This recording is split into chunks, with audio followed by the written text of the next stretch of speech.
All right, YouTube, how you doing? Welcome back to the channel. It is Friday. Happy Friday to everyone out there. April 19th. We got a decent-sized MLB slate to dive into in today's video. Like we always do, we're going to go through each and every one of these games. I'll give you my lean on the side. I'll give you my lean on the total. We'll talk about any other plays like player props that I like within the game as well. But as always, all of my final plays, so what I'm rolling with myself, will be listed in the pinned comment of this video. If you do want to ride with those picks, or if you do want to fade me, those will all be in the pinned comment. Some frustrating nights back to back to back now. The way we lost a couple of these yesterday was just it's such a slap in the face. So luckily we cashed the Moniac under 1.5 strikeouts. We also cashed the hit parlay in the Texas and the Detroit game, but that Texas Detroit game, oh my god, what a headache. The Rangers were up 7-4 in the fifth, and they closed out the fifth 7-7. So it was a push, no harm, no foul, but damn. Javier Baez was one of the worst calls in the century, so we'll own that one. And then the Diamondbacks first 5 for money line and plus 0.5. If you watched back yesterday's video, I'm confused as to why are the Diamondbacks such an underdog and blah, blah, blah. Clearly, everyone had that same idea because every video I watched yesterday and everyone I talked to was on the same play, thinking the Diamondbacks would have a good game. Yet Vegas wasn't really moving that line all that crazily. It went from like plus 148 to plus 140 or plus 135. So they knew what they were doing there, and for a reason, the Diamondbacks get smoked. I think in the first 5 it was only 1-0, but clearly they were big dogs for a reason there. But let's try and bounce back today. Yes, I'm aware we've said that a few days in a row now, but we got a bunch of new series here to dive into and everything like that. So hopefully that's the cleanse, deep breath, fresh start, clean slate. Clear eyes, can't lose. All right, let's dive right into the first game here. But first, hit that subscribe button and hit that like button. And use those daily dingers. Hashtag daily dinger in the comments. Only 3 home runs yesterday, so we didn't have any daily dinger shoutouts to give. I believe your name was Angelo, had it all Garcia, but in a parlay. So unfortunately, that kills it. But yeah, use hashtag daily dinger. Call someone that's hitting a home run, and you might get a shout out in tomorrow's video. All right. Cubs taking on Miami. There's been some confusion, at least on the multiple sites that I'm looking at, as to who is pitching, because this game got moved and pushed yesterday and postponed. So I think that they're playing that game now today, this afternoon. So I'm assuming that we're looking at AJ Puck going up against Jameson Taillon like we saw yesterday. But I've seen some sites say Luzardo and Imanaga are going. So I don't know if that's the case. I'm going to roll with what the majority says, and it is that Puck and Taillon are on the mound. So similar to yesterday, I could see someone making a case for Miami in this spot because of the price. Minus 162 for the Cubs seems like it's a little bit too much to pay, but this Miami team has been just abysmal, right? And if you want to give Puck any credit, it's like at some point I think that he has to have some sort of progression and everything like that. But the problem is his FIP this year is a 686. His expected FIP right now is a 762. So it's like they don't even advanced analytics don't even think that he's due to bounce back. And I guess it makes sense against the Chicago Cubs lineup. If we flash over to the dashboard here, you could see it's all greened out across the board for Chicago in terms of batting against left-handed pitchers and batting against left-handed pitchers at home. Only thing that's yellow would be walks like we showed you yesterday, which makes sense. They're not striking out a lot and they're getting on base a lot. So ergo, there's not walking. Like I wouldn't view that yellow as a negative. So there's my concern, but this is the case for Miami down here. There's right-handed pitchers on the road. You know, they're kind of middle of the pack right-handed pitchers overall, but right-handed pitchers on the road, 6th in average, 4th in WRC plus, OPS, ISO, and slugging all top 4. Like if you want to go with that type of look, you could say, well, Taillon yet to pitch this season. Maybe this is a good spot to take the plus money for Miami. I can't get there personally. I have to trust the Cubs bat, so I'm going to lean towards the Cubs even with the juice, but there is a little funnel if you want to ignore how bad AJ Puke's been.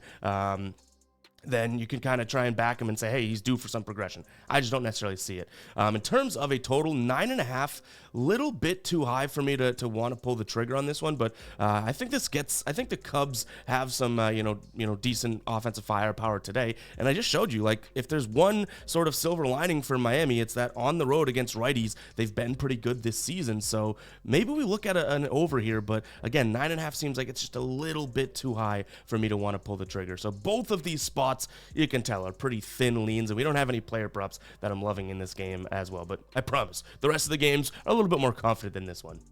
All right, next up we have Cincinnati taking on the Angels here. Another spot in which we don't know exactly who's pitching.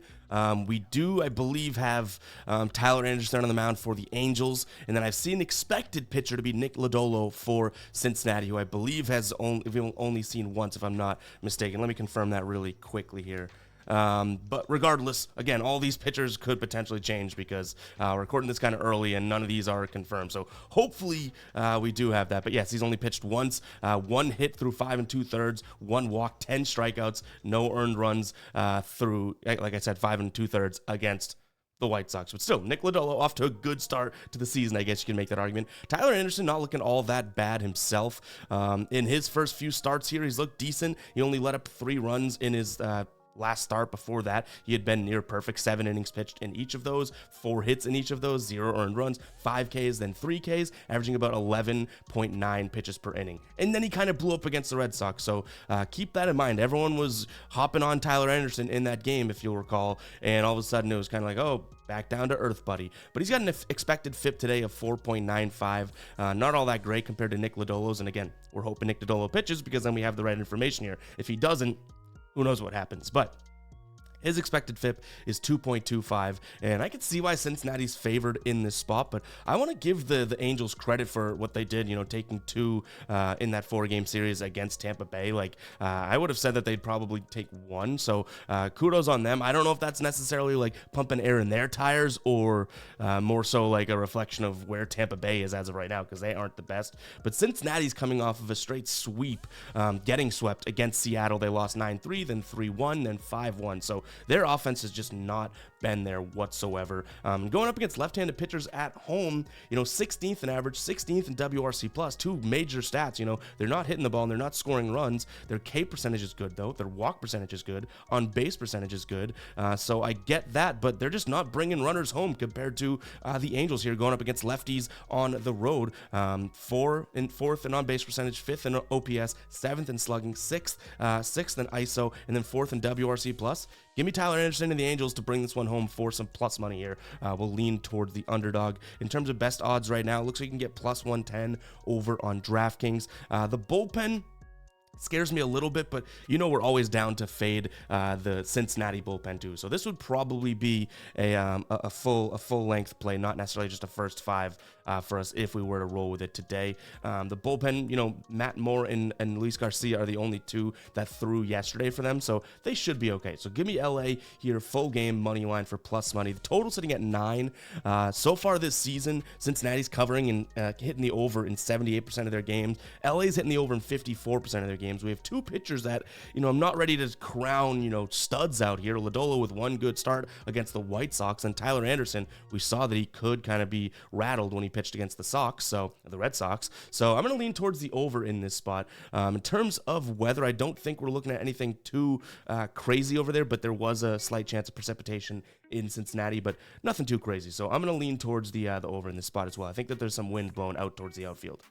Next up, we got Pittsburgh taking on Boston. Pittsburgh coming off of getting swept by the Mets, but the Mets are playing some good baseball, so it's not necessarily a huge knock on them, but a sweep's a sweep. Red Sox almost got 4 games swept against Cleveland. Thankfully for Tanner Houck, pitched an absolute complete game gem in game number 3, but the Sox still only scored 2 runs in that game, so they didn't look all that great, and their offense definitely didn't look that tremendous, except for they had like a 7-8 run game, something like that. Nonetheless, though, we got Bayo on the mound for the Red Sox, and it should be Quinn Priester, who we're yet to see this year, but saw last year on the mound for Pittsburgh. The Red Sox versus righties, though, really struggling, and honestly, that lineup, without O'Neill, Devers being banged up, but I think Devers is playing today, that is an offense that kind of changes based on who's playing, who's in, who's out, which is obviously a massive thing in baseball, but when the Red Sox are kind of on thin ice when it comes to offense to begin with, losing 1 bat like O'Neill in your lineup, or even when Devers and O'Neill were out, like, those are huge hits,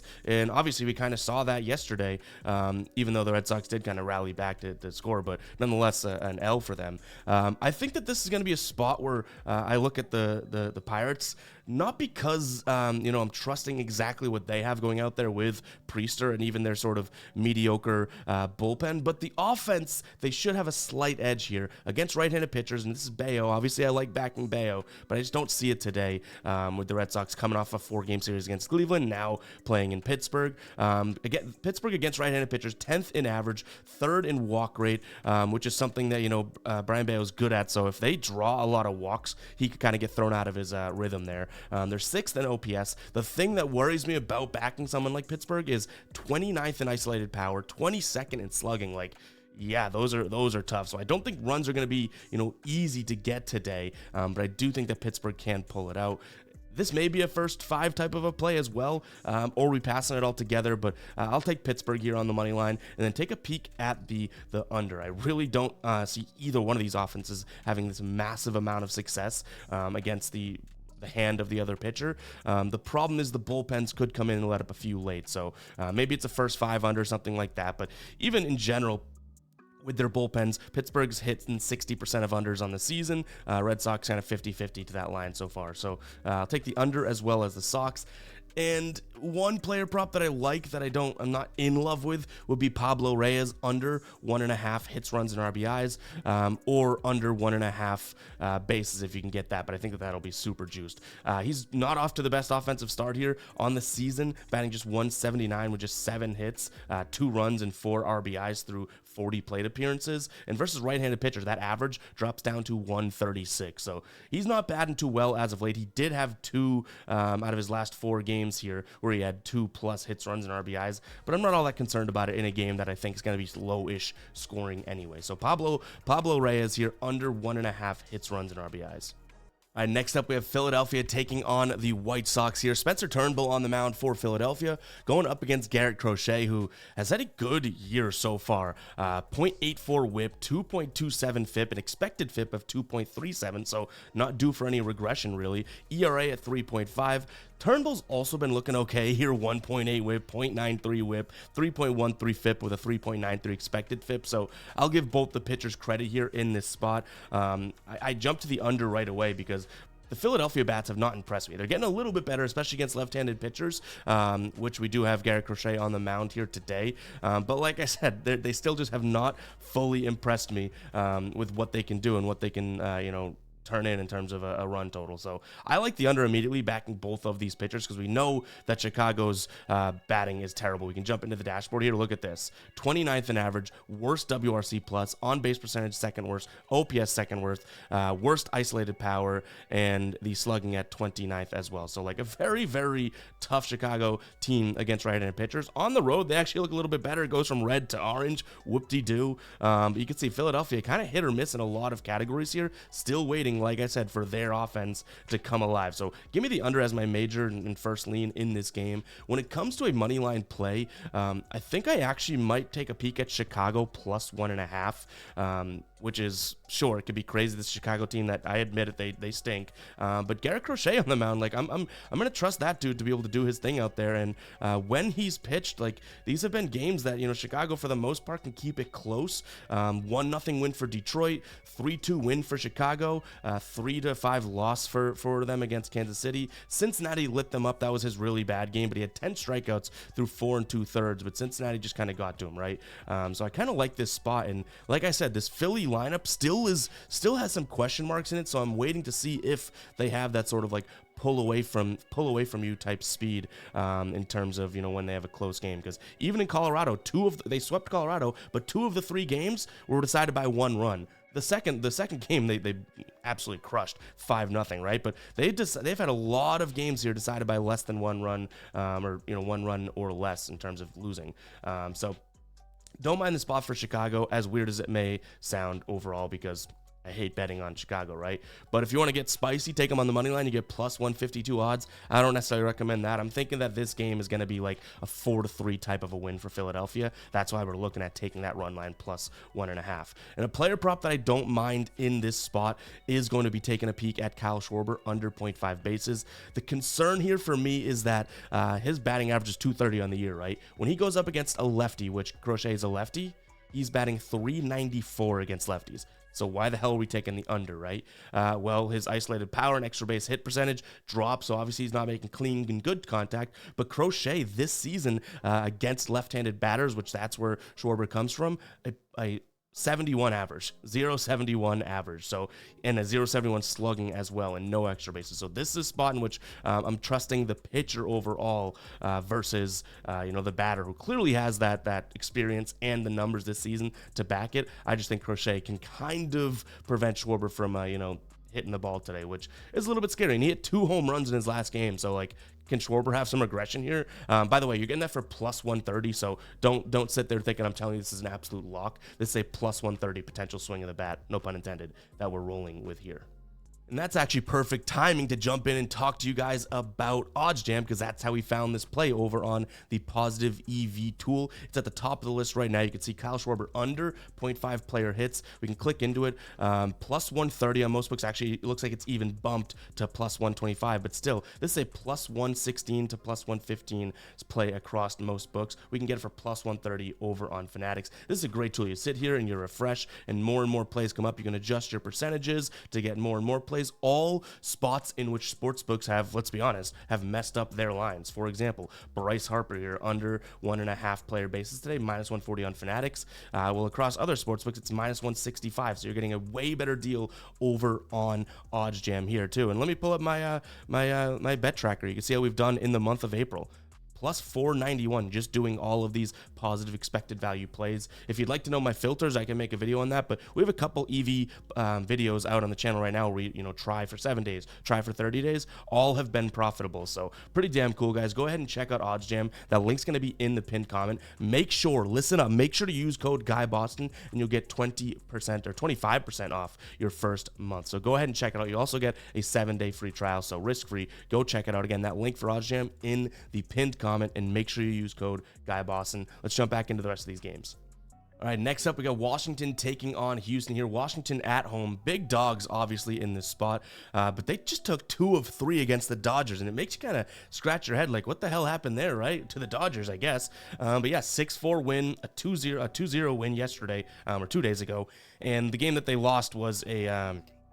kind of a shocking one too. They were I think that might have been the game that they should have won in terms of odds, but they lose 6-2. Houston coming off of a series that definitely gave us a headache, a sweep or getting swept against Atlanta. So I guess if you're gonna be like, oh, there's a team that we can excuse being swept, yeah, you could say it's Atlanta, I guess. But and they didn't have their best mounds. Spaghetti went, Hunter Brown went, and then JP France went. So okay, they didn't have their best arms, but nonetheless, still can't feel great to be swept, right? And now you travel from Houston to Washington, obviously not the biggest of travel days there, but you go up against Mackenzie Gore, who's had sort of a, I guess you could say, hit or miss type start to the season. He's looked decent, but he's gone up against Pittsburgh, Philadelphia, and Oakland, so he hasn't been battle tested like we'll see from Houston today, and I do think that this Houston lineup is ready to come to play, especially after getting smacked around like that. So I'll lean towards Houston, but the juice is probably a little bit too much to pull the trigger on overall, so maybe it's even like a first 5 run line to get those odds in a better spot, or a first 5 money line play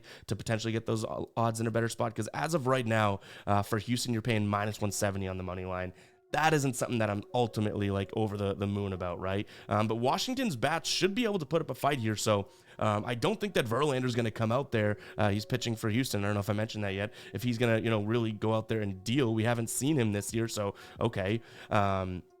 Last we saw him was obviously in the postseason last year, and he looked okay, but this is a Washington team that hits righties fairly well. 9th best average, 8th best WRC+, 10th best K rate, 6th best on-base percentage, 6th best OPS, ISO at 6, slugging at 5th. That's like right behind the Astros in pretty much all of those categories, so maybe there is some offensive oomph from Washington today, but, I'm really if Houston didn't go out there and get swept, there's a part of me that wants to take a chance on Washington, but Houston coming off of a sweep at home, being swept at home, they just got to have some firepower today, and Mackenzie Gore seems like just the guy to be able to get to. So give me Houston, but like I said, we might manipulate it to go first 5 or first 5 run line to try and get some better odds. Now the total here sitting at 9. based on what we've seen from Houston recently, you know, the under would be the assumed play, right? And even before Washington in that Dodger series, like both these teams have not been scoring all that many runs as of late. I mean, Houston did prior to that that Atlanta series. But I'm still going to take a peek at the over, just because I think Houston's bats come to play today. And like I said, Washington, I'm going to give them a little bit of credit against righties here. I don't think Verlander's going to have the easiest time against them. And that kind of rolls right into a player prop. I like Justin Verlander under 5.5 strikeouts. Coming back, I understand that, you know, he's a stud and it's Verlander, but another year older. This is a Washington team that, like I said, doesn't strike out all that much, and they're 10th in strikeout rate against right-handed pitchers here. At home, 14th, so kind of middle of the pack, but you can be middle of the pack here, and you know, you look at Verlander and it's like, yeah, middle of the pack, you still got to strike out 6 guys to get it there. My one concern is against players on the Nationals roster, right? He has a 33% K rate, so it's like, okay, some of the previous history here looks pretty damn good for Verlander, but again, First start after a while, coming in here, getting 6 strikeouts. I don't know if it's going to be the easiest of tasks. So I lean Houston, but I also do take a peek at Verlander's under in strikeouts. I think Houston wins this one offensively today, which also leads me to that over.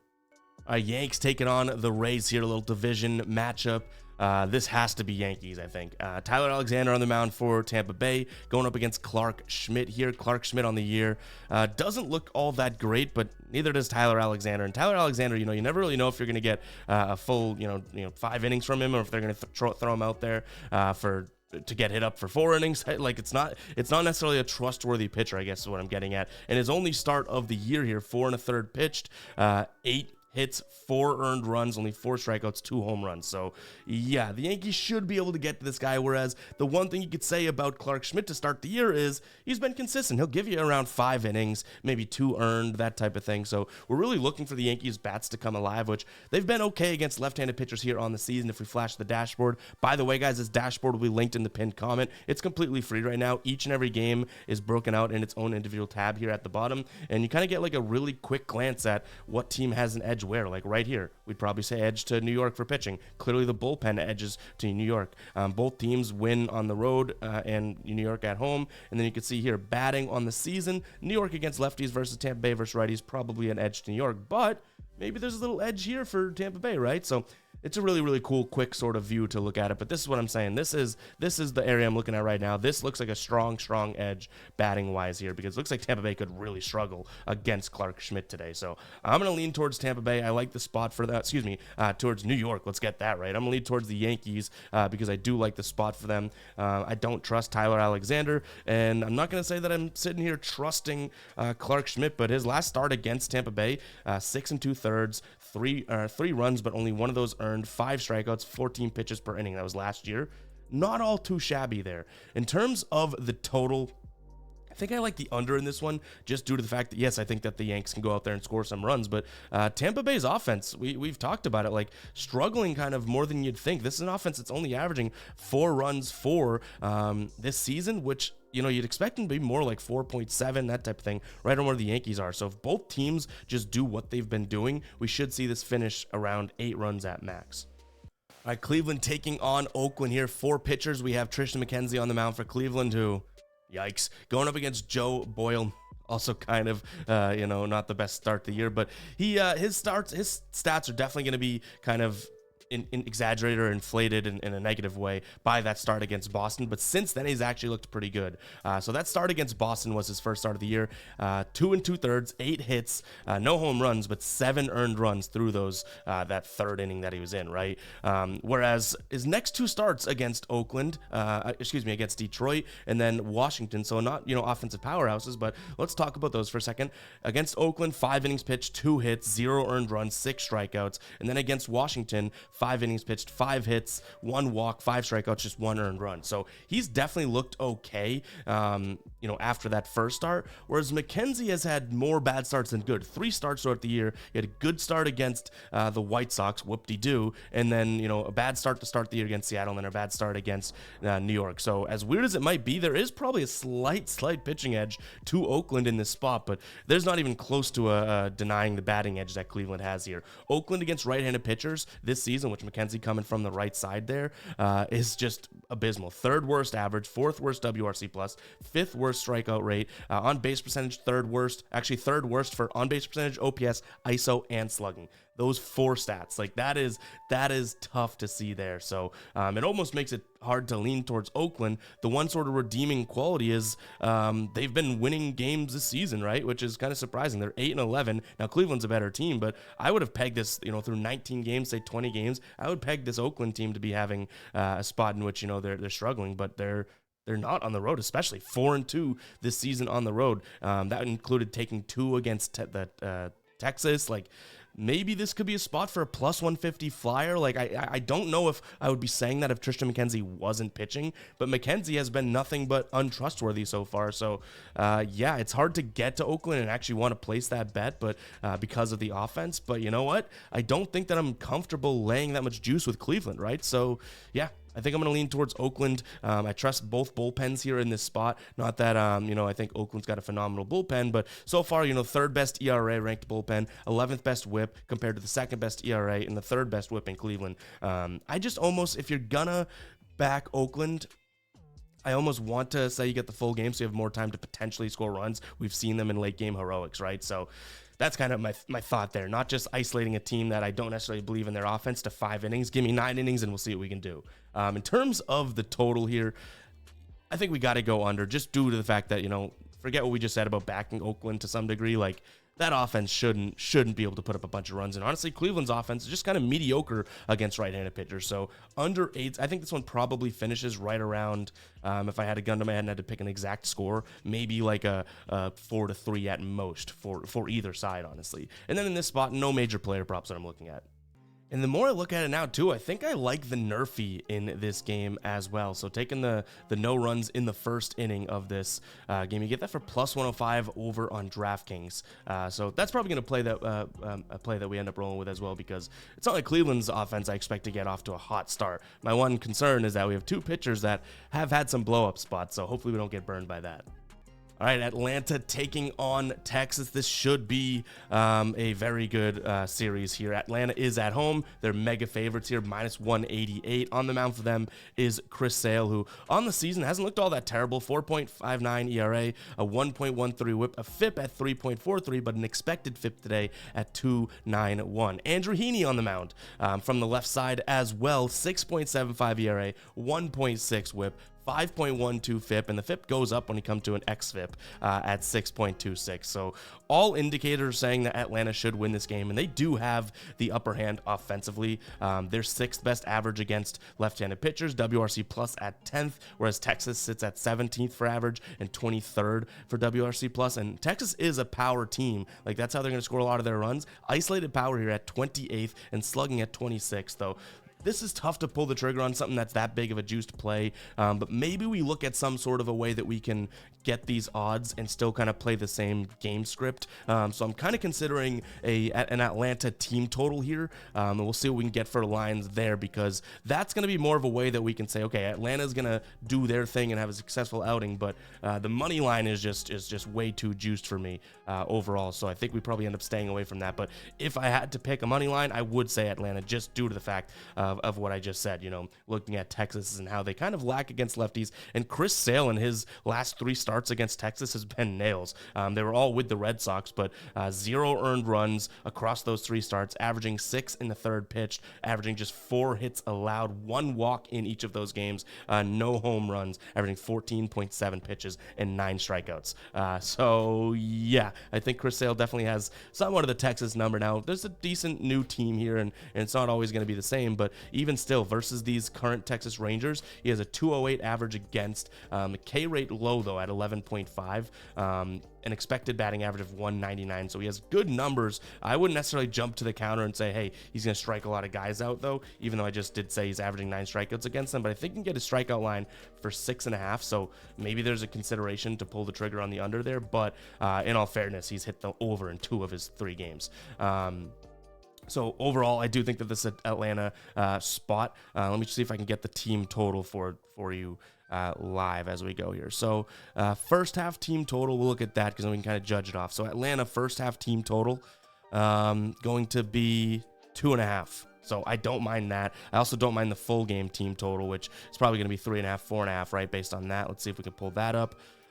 Because that's a way that we can say, okay, Atlanta's going to have a good game, but we don't necessarily need to pay that juice. Yeah, so over 5.5, which is a lot right now. Maybe we could alt that down to 4.5, but for plus money, plus 100 over on FanDuel and ESPN Bet, maybe that could be some sort of a consideration. And then kind of in the same vein, I'll lean towards the over as well, just due to the fact that I do like the idea of runs being scored here, at least by one team. From a player prop perspective, Travis d'Arnaud over 1.5 bases is plus 165 on FanDuel. Using OddsJam, we're finding this plus 127 on most sportsbooks. So a massive 8% edge there price-wise. If you do want to take advantage of that, we might, you know, put a quarter unit or something on that, because that's a big discrepancy. Is every sportsbook in the world wrong, or is FanDuel wrong? I'd say FanDuel is wrong. We can exploit that. All right, next up, we have Kansas City taking on Baltimore. Marsh on the mound for Kansas City. Dean Kramer on the mound for Baltimore. We've seen some hit or miss type spots from both of these pitchers here, but the one spot that I do think Kansas City lacks is going to be batting against right-handed pitcher. Now, they've done it really superbly at home, and they are at home today, so that's a fair sort of counter, but I do think that Baltimore is the more consistent lineup, 1 through 9. So I'm going to lean towards Baltimore here on the money line. I might probably pull that back to the first 5, because I don't really love what I'm seeing out of the Baltimore bullpen, even though everyone should be, you know, good to go and healthy, as they had yesterday off. Still on the season here, 10th best ERA, 4th best whip. It looks good, but there's just some sort of a lack of confidence that I see from that, especially when we have this offensive edge. I think that they'll bat Marsh well. Why mix in the Baltimore bullpen? Even if they've been okay, like, can we trust it? Compared to, you know, like I said, isolating it to the first 5. So either way you want to play it, I guess, is up to you. But I just seem like if we can isolate to a starting pitcher, why wouldn't we, in a sense? And I do think that we can exploit Marsh here in this spot. In terms of a total, both teams can score runs. We know that. From a runs for perspective, Baltimore 5.78, Kansas City 4.84. I think I'll lean towards the over here in this spot. It's going to be tough to lean towards an under when I want Baltimore's offense to be the reason that they kind of separate themselves, right? So I'll lean towards the over. That allows us to get to Kansas City's bullpen as well, potentially, which they have not been the best of bullpens. So this could be a good spot for an over, I guess, the more I look at it. Minnesota taking on Detroit here. Total, we'll start with that one because it's probably my favorite play here. It's down at 7.5, which is obviously super, super low. You can still get that actually at 8 on some sports books for decent value. So if we could do that, I probably would end up looking at that. But I think by the time we even get this video out, every book will be back down to 7.5. So I still don't mind it at 7.5. But you have Joe Ryan on the mound going up against Jack Flaherty. Joe Ryan's looked good overall. Jack Flaherty, I guess you could say that he's been definitely hit or miss here. But Joe Ryan's been fairly consistent, and he just pitched against Detroit the other day. 12 strikeouts, 6 innings pitched. 6 hits, 3 runs, sure, but only one of those earned, and it was a home run. So, you know, I do think that this could be a spot in which he kind of pitches well, and he has had a decent track record against Detroit. And then Jack Flaherty here pitched against the Twins, and, you know, through 6 2/3, let up 3 runs, 8 Ks. I don't necessarily think that these guys should have trouble with these offensive lineups. And the bullpens are good too. First in terms of ERA rank for whip and ERA and whip for Detroit, and then Minnesota, a top 10 team in both of those stats as well, coming out of the bullpen. So definitely 2 under teams, and 7.5, you know, the books are obviously agreeing, but you have a Minnesota and Detroit offense against righties that just are not stellar. So yeah, sometimes it's scary to say, hey, I'm backing Jack Flaherty, right? Or even Joe Ryan to some degree, but these offenses should not be able to get out to a crazy sort of start or anything against either one of these pitchers. And in that series they just played, they had an 8-2 game. Okay, so only one team showed up. Then they had an 11-5 game. That's the anomaly. And then they had a 4-1 and 4-3 as they closed out the series. Like, that seems like it's more of Tigers versus Twins baseball to me. So I like the under in this spot. In terms of picking a side, I guess I'll lean towards the favorite here in this spot, Minnesota. Not really looking all that great. This is a series in which you could probably take, you know, you could flip a coin and that'd be the team you roll with. But I do think I'm going to trust Ryan over Flaherty for this spot. So where there's an edge, I think maybe it comes with the starting pitching. But again, I don't expect either offense to kind of go off today, so it's tough to pick a side. And then from a player prop perspective, I don't necessarily think that I'm loving anything here. Overall, if I had to give you something, I would potentially look at, I guess we could look at strikeouts for both the pitchers, just because both these teams strike out a decent amount against righties. So if you're looking at Flaherty strikeout line, we'll see if it's 6.5, a little bit. So they're already going to juice these lines due to the fact that these teams strike out at a decent rate. So yeah, that's going to be tough. 7.5 for Ryan and 6.5 for Flaherty. The books beat us to that one for sure. All right, St. Louis hosting Milwaukee. On the mound for St. Louis going to be Kyle Gibson going up against Freddie P for Milwaukee. And for whatever, I still think that Milwaukee, and obviously they didn't have the best series last series, so I guess somewhat understandable, but I feel like they still just consistently get spit in the face and disrespected with some of their odds. Like, only being minus 118 favorites against the St. Louis team is kind of crazy to me. Like, okay, St. Louis won 2 of 3 against Oakland. Clap it up, right? Like, you still have the better pitcher on the mound, the by far better offense at the plate, like, and you probably arguably have a better bullpen to some degree here. So give me Milwaukee all day long in this spot. I just worry, is this going to be a massive public play, right? Like, is this going to be a spot where everyone, just like yesterday in the Diamondbacks, is everyone going to be like, oh, like look at that, like, can you believe it? It's like, okay, I don't care who, I don't care who's on it this time. I'm saying it. I don't think that this is a fair line here. Now, the one thing you could say is, okay, well, Milwaukee, like I said, did have a bad series there against San Diego. That's fair enough, and it's understandable, but to me, it just does not seem like a spot in which we should be considering St. Louis. So overall, give me Milwaukee here on the money line. Sorry if that's confusing, but they have arguably a better bullpen, definitely a better pitcher on the mound, and definitely a better bat against right-handed pitchers. So Milwaukee all day long. Total here sitting at 7.5. I like a Milwaukee team total over, but probably not touching the over, the overall over, because St. Louis should struggle against Freddie Peralta. They should, being the key word. Never a guarantee, but he's pitched okay against them in the past. His ERA is 2.7 against them. Today he's got an expected batting average of 283 with an expected WOBA of 388. The problem is he's got an expected slugging at 530. So it's like, could the Cardinals pop a couple off against him, a couple home runs, something like that. But that doesn't affect my money line play, because you go over to Kyle Gibson, expected slugging of 568. So it's like, anything you could do, I could do better. But I do get worried about taking a full game under if that's the case. So I think we kind of isolated just to where I think the runs will come from, and it's going to be Milwaukee's offense. So give me that over for team total. And like I said, I'm all over Milwaukee on the money line. I know that was kind of confusing, but it's kind of because I'm flabbergasted as to why these odds are where they are. It seems like it might be a trap, just like yesterday, but yesterday we clearly didn't care. We walked right into it and lost. Hopefully we don't lose today and walk right into it and win. All right, Colorado taking on Seattle. This is another one where I'm like, I think that the odds should be a little bit, this is a little misleading. Give me Seattle here, minus 130. They're just a better team. Am I saying that Seattle's been amazing and really good so far to start the year?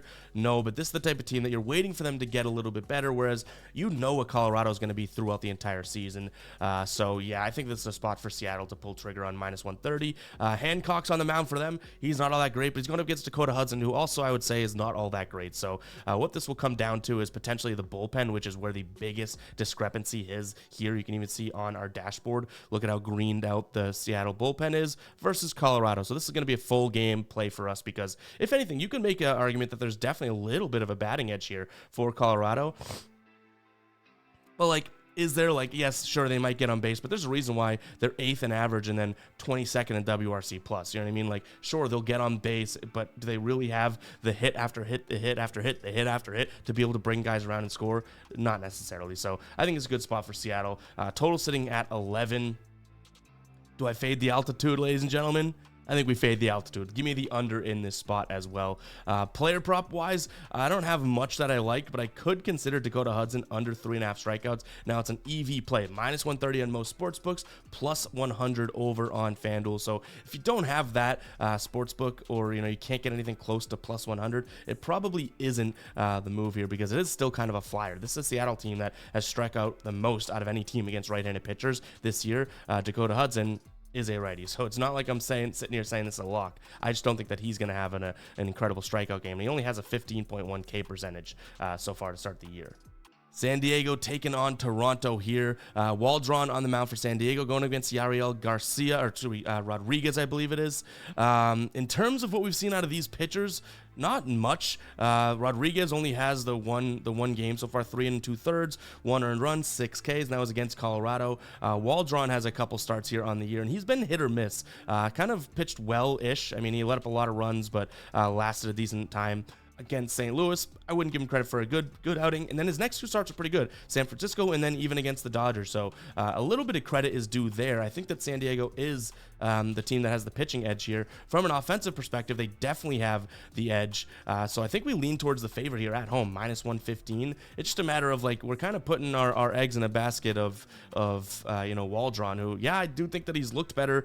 Only, 1 start in comparison to Rodriguez, but the offense should be able to take this one. I'm going to go first 5, though, because though Toronto's bullpen has been kind of hit or miss, I also think San Diego's bullpen could easily be hit or miss. So this is probably a first 5 money line play for me, trusting that they can kind of get out to the races early and often. And then in terms of a total, I can't trust either one of these pitchers. And like I said, the bullpens do scare me a little bit in terms of being able to who knows what's going to happen late in the game. So I'll lean towards the over 8.5 as well in this spot. And then no player props that I'm loving here either. But as always, guys, keep an eye on the pinned comment for any added plays or anything like that. We'll throw them in there so you guys can read it and see it.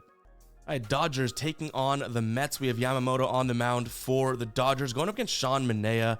I do think that there's a clear pitching edge to some degree, right, for the Dodgers here, but I don't think the batting edge is as crazy as people think. If we jump into the dashboard, I could show it better than I can tell it. This is the Dodgers at home against lefties this year, right? And this is the Mets on the road against righties. Like, if anything, there may be a slight edge to the Mets offensively today. They definitely have the better bullpen as well, so don't sleep on this Mets team. Now, am I telling you they're going to go out there and win this game?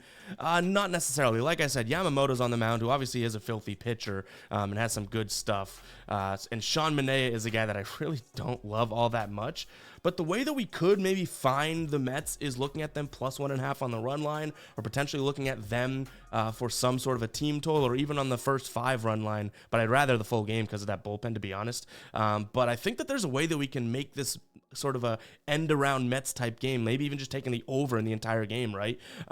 Whereas we don't have to say, hey, the Mets are going to win or the Mets are going to do X, but the game type and the script kind of promotes good Mets baseball, which may just be the over overall. So that's probably actually, now that we talk through it, my first lean looking at the over.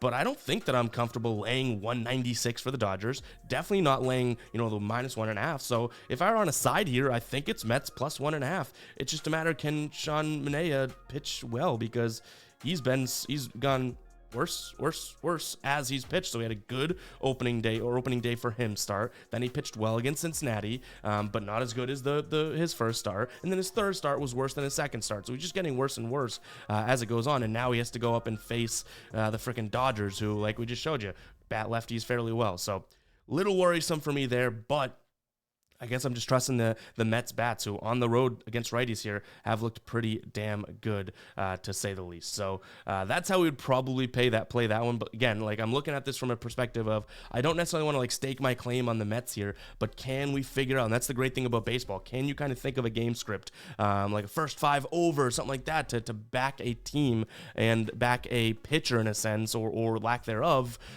without having to say, hey, they win the game. It's a great thing about baseball. So yeah, I like the over in this spot as my main play. And like I said, as a side, Mets +1.5, if anything. All right, San Francisco taking on Arizona. Snell on the mound for San Francisco, and Jordan Montgomery on the mound for the Diamondbacks. We obviously got bit like a snake with this one last night. We liked Arizona. They lose 5-0. But like I said, it was a little bit better. I just saw everybody backing Arizona. The run line, the first 5 run line was a little bit better. We only lose that on the hook. But just for the game total, just did not look that great. But Montgomery's yet to pitch this year. It was on Texas last year.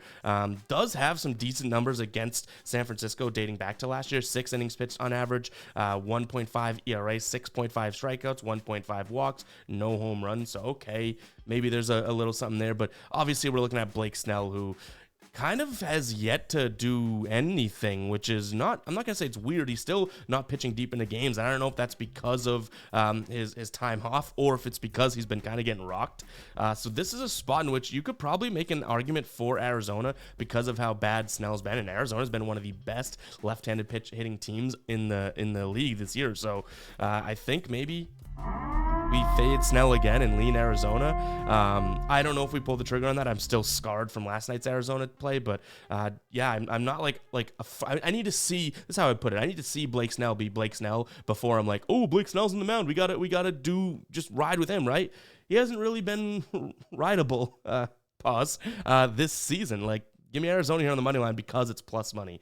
From a total perspective here, I like the over. Montgomery, like I said, has had some good stats against San Francisco, but we haven't seen him in forever, and I'm hoping Arizona can get out there and score some damn runs in this spot here because of the fact that, we're looking at a team that bats lefties really well. Snell is a lefty. Guys, it's going to wrap it up for today's show. Hope you guys did enjoy. If you made it this far into the video, comment 44. These videos are long. Some will be shorter than others. Sometimes I'll ramble. Like today, I feel like I was in a rambly mood. So also comment ramble if you made it this far, because that would tell me that you agree that I rambled, which, you know what? It's me. Like, that's what you're gonna get. Some days it'll be locked in stat. Some days you'll just be blabbermouth and still getting the information and whatnot in my plays, but coming to you in a different package. But hopefully you guys do enjoy these videos, and hit that like button, hit that subscribe button. We'll have other videos for NBA on the channel as well today, so make sure to go check those out. But yeah, catch you guys in the next one. All right, peace out.